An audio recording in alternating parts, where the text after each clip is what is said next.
No moi ja tervetuloa uuden videon pariin. Tänään käydään tulevan lauantain face to face tapahtuman otteluennakot. Viimeksi mä tein Ice Cage 5 otteluparien otteluennakot. Sen videon näette mun Tube-kanavalta, käykää se kattoo sieltä.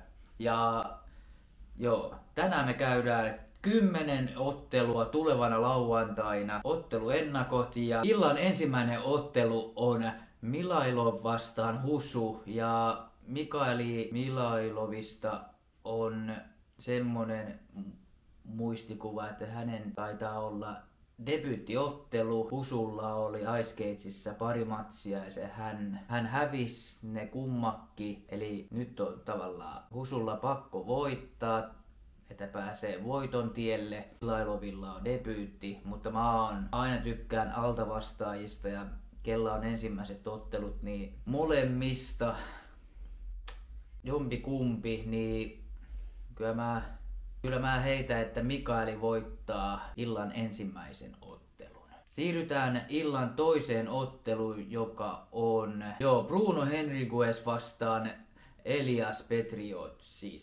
Petriotis. Mä katoin niitten ekan haastattelun, niin Petriotis on altavastaajana ja tekeekö debyytit. Täytyy nyt lunttaa täältä. Täällä lukee, että kohtavat 2 tulokasta.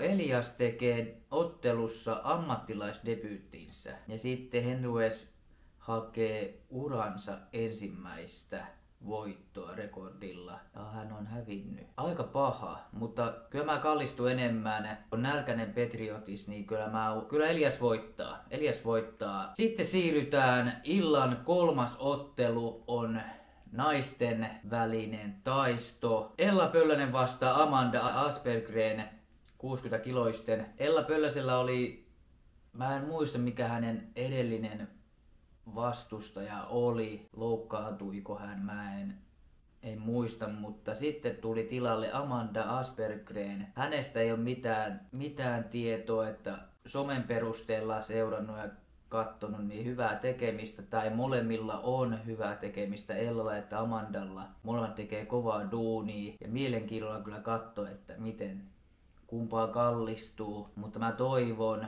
vähän Tampereen suuntaan ja tois Tampereelle voito, eli Ella voittaa. Siirrytään nelosotteluun. Joona Hannula vastaan Django Eliassi. Ja jotenkin muistan ton Hannulan tekemistä. On kova luu ja kyllä mä uskon, että kallistuu enemmän hänen puoleen, mutta mun täytyy vielä tarkistaa hänen vastustajastaan, että minkälainen. Mä googlataan tänne.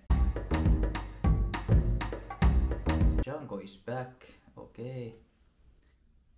En osaa sanoa kumpi voittaa, mutta en osaa sanoa kumpaa kallistu, mutta mä sanon, että Hannula voittaa. Siirrytään ottelu numero 5, Latifi vastaan Koistinen.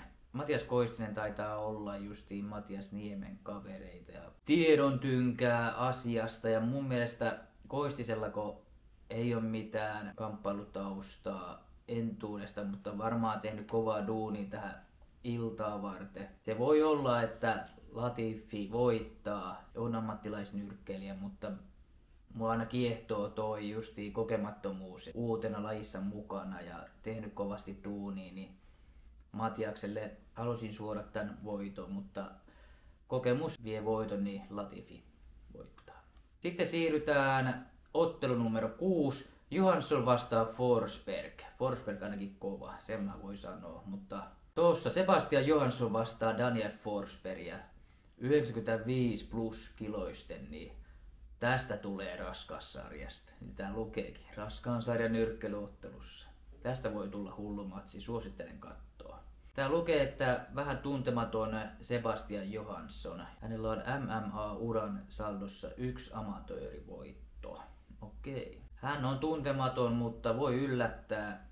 Mutta Forsberg mä the finisher. Kyllä mä sanon, että Forsberg vie. Mutta voi yllättää Johansson, saas nähdä, katsotaan. Sitten tulee, tää oli huvittava tää Joonaksen ja Testotimon pikku pressi siinä ja pikku väännöt, niin siinä on tunnelmaa ja vähän actionia. Tulee mielenkiintoinen, että onhan Testotimo hyvässä kunnossa, isokokoinen.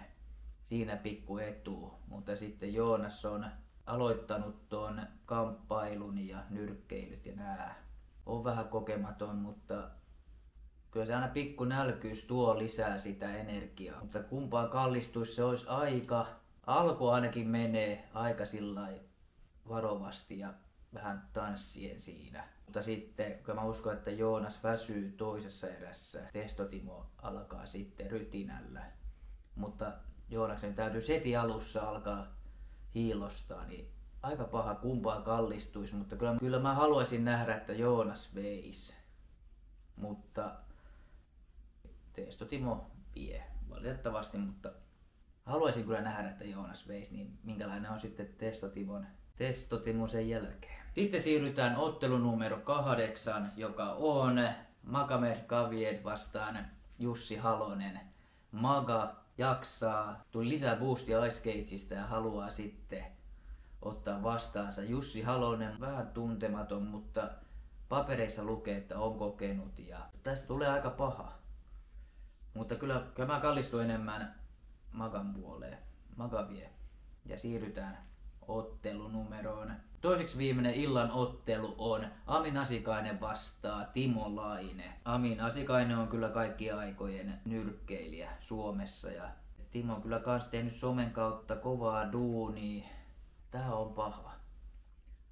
Mutta mä haluaisin, että Amin voittaisi, koska hän on kaikkien aikojen. Kyllä mä kallistun Aminiin puoleen. Amin vie Timo Laineen.